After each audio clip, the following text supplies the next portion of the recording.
It's a couple of days old, but I've got to ask, right? As soon as I saw Meghan Markle walking out of the Balenciaga fashion show. Meghan Markle arrived in Paris expecting thunder. Weird and inauthentic. What she got was vacuum silence. She's been mocked at Paris Fashion Week. In the world's loudest city, no one clapped, no one gasped. Ads a couple of years ago. I mean, you know, we'll just roll on. Exploitative of young children. What? Just camera shutters echoing like coughs in a cathedral. It was meant to be her resurrection. Balenciaga's front row, the flashbulbs, the symbolism of a duchess reborn as a global style icon. But inside that venue, something colder lingered.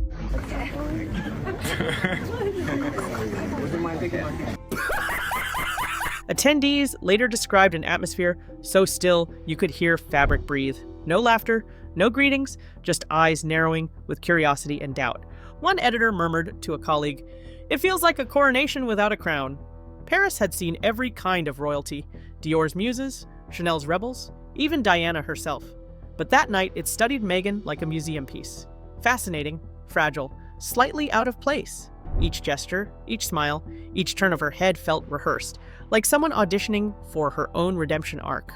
Online, the spectacle detonated in real time. Hours before, Meghan's PR team had teased a statement appearance tied to an upcoming humanitarian award for child safety advocacy.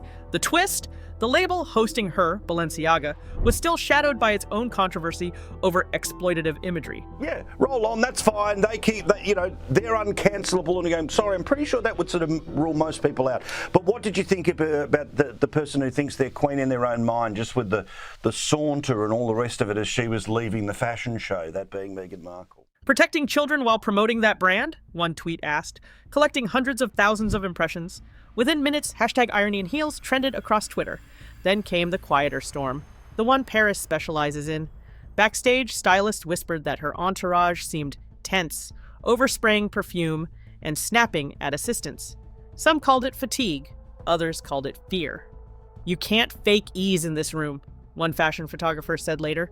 "Paris smells insecurity the way sharks smell blood." Whether true or gossip, the perception metastasized instantly. And perception in Paris is everything. That's why the most dissected detail wasn't her posture or her speech. It was the clothing tags still stitched to her gown. Insiders confirmed every item was borrowed, not gifted. In couture, that's a language all its own. The chosen are dressed, the outsiders borrow. Balenciaga didn't style her, one stylist allegedly quipped. They loaned her mercy. By the end of the evening, the irony had hardened into symbolism. Meghan had crossed an ocean to prove she still belonged among fashion's ruling class. But Paris, elegant in its cruelty, delivered its verdict in silence. No booing, no scandal, just the sound of cameras clicking for someone else. As her car slipped away from the venue, the city's lights shimmered against the Seine. To most, it looked like a standard celebrity departure.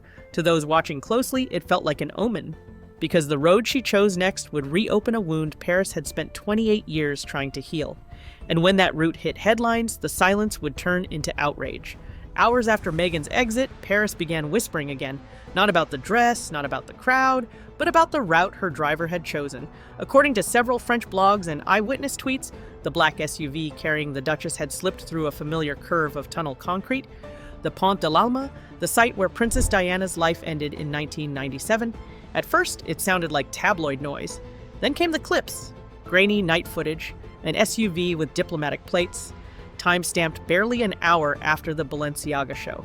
Within minutes, those images flooded TikTok. Split-screen edits showed Diana's final flashbulbs on one side and Meghan's black car silhouette on the other. Mournful piano music swelled beneath captions reading "She knew." The emotion turned volcanic. She, of course, spent the weekend there showing plenty of behind-the-scenes content.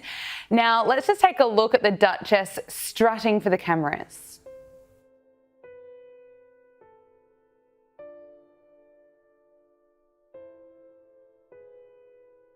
"That tunnel isn't scenery," a Paris columnist wrote in Le Journal du Soir. "It's sacred ground." What the internet saw as symbolism, Parisians saw as desecration. The Duchess's team moved fast. A statement released before dawn insisted the route had been chosen by security, not symbolism. She was unaware, the spokesperson wrote, but denial only poured fuel on the story. Commentators replayed clips from Meghan's past interviews where she'd called Diana her guiding example. where she'd memorized details of royal history. "You don't forget that tunnel," one British anchor said live on air. "You avoid it." Inside PR circles, panic spread. American publicists urged silence. European advisors demanded apology. By sunrise, the phrase "Diana adored, Meghan imitated" had become headline shorthand across French media. That single line struck deeper than outrage. It implied performance, not coincidence. Meanwhile, fans fractured. Loyal supporters begged empathy, arguing the route was random. Critics called it calculated. One viral Reddit post read, "If Harry still weeps over that tunnel, how could she drive through it smiling?" It earned thousands of upvotes and birthed a new tag, #TunnelTheory, that trended across platforms for 48 hours. Late-night hosts in the US turned the moment into cultural commentary. "From Suits to the tunnel," one joked. "That's not a comeback tour. That's a ghost tour." The punchline landed, but the audience reaction was uneasy. Everyone understood the reference's weight. Behind closed doors, Paris fashion insiders were more merciless. A Dior consultant reportedly muttered, "In this city, nothing is accidental." To them, image is intention, and intention is reputation. "She staged light where another woman lost hers," one editor claimed. Whether that was true no longer mattered. Perception had already decided. For Meghan, what began as a publicity weekend had twisted into an accusation of theatrical grief. She wasn't accused of scandal anymore. She was accused of borrowing tragedy. And that charge is the one Paris never forgives. But as France dissected symbolism, another storm was forming across the Atlantic, one that tied this tunnel controversy to a far older hypocrisy buried deep within American television history. How are you protecting children when you are promoting a brand that was accused of inappropriate behavior towards them? Now, look, it's not being received well, certainly not as well as maybe she would have hoped, with some people labeling it a Zoolander war. As Paris simmered, Los Angeles woke up, and the conversation shifted. American commentators weren't talking about fashion anymore. They were asking a different question. Why does Meghan keep replaying the same story? To critics, the tunnel drive wasn't coincidence. It was repetition, a pattern of resurrecting Diana's ghost for brand oxygen. What reignited the debate wasn't a meme. It was a documentary clip from decades ago.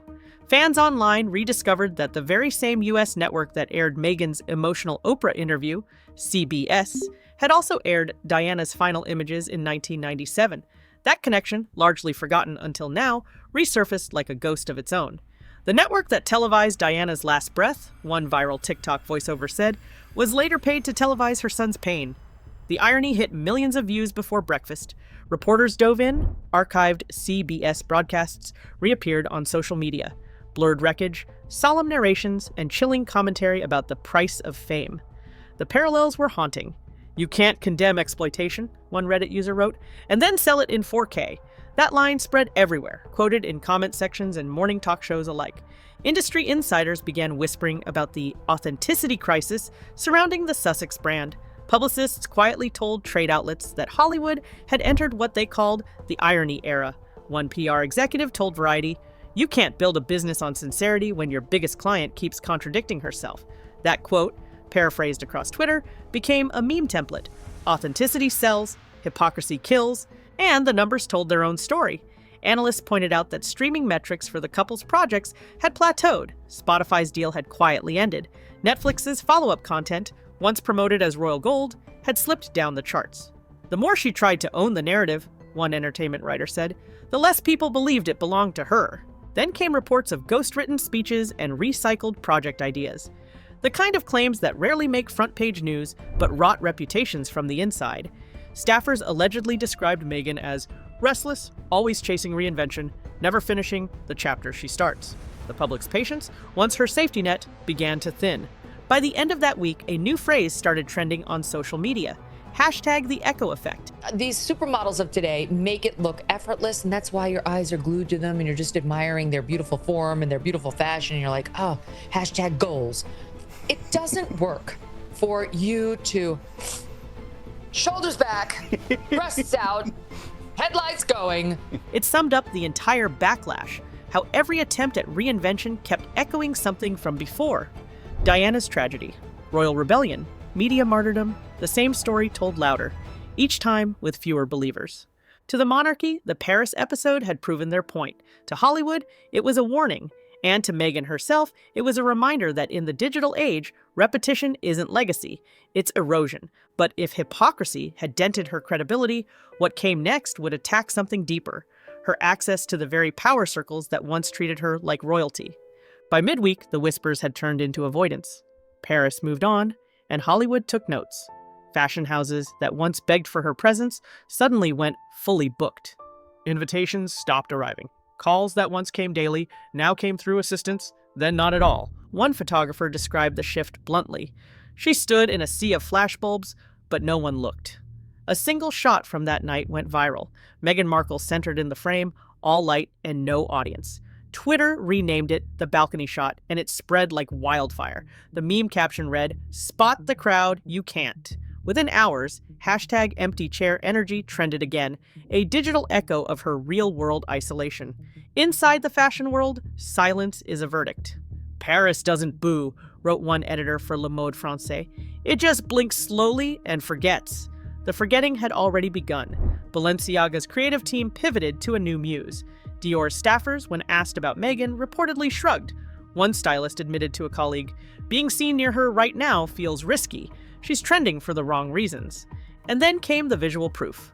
Photos surfaced of Rihanna, draped in Dior, Zendaya, embraced by Valentino, Kim Kardashian, flanked by Balenciaga's director, and Meghan standing alone, her borrowed gown glinting under harsh light. Fans dissected every pixel, comparing hemlines, posture, and proximity. And stride. That is what the kids call a sweaty tryhard. It's obvious. I can see you're trying. I feel uncomfortable. I have kind of secondhand embarrassment for you. One of these women was chosen, a viral caption read. The other borrowed the invitation. It wasn't mockery. It was diagnosis. Even her defenders began to falter. "She's not controversial anymore," one American journalist admitted during a panel. "She's background noise." The line struck like lightning because it carried the one truth every celebrity fears: irrelevance. Meanwhile, social media fused cruelty with poetry. TikToks paired footage of Harry tearing up over his mother's death with Meghan's smiling Paris exit. The caption, "He mourns." She poses, the edit gathered millions of views in a day. What began as outrage was now morphing into fatigue. Commenters stopped debating her choices. They started scrolling past them. Inside Hollywood, the fallout was colder. PR executives whispered that Meghan had become a brand with no clear lane. To one streaming producer, she was too political for fashion, too fashionable for activism. That confusion kills deals faster than scandal. Studio insiders leaked that several projects were being re-evaluated for tone. Translation, they were pulling back. And in the stillness that followed, Paris's indifference became contagious.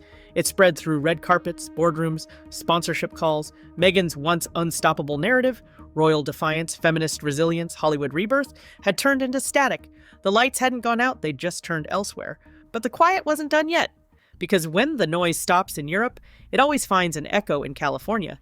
And that's where the final silence would strike hardest, inside her own empire. When Paris dimmed its lights, Hollywood stayed awake, watching, calculating, waiting to see if the storm would follow her home. It did, quietly, powerfully, the kind of silence that ends careers without a headline.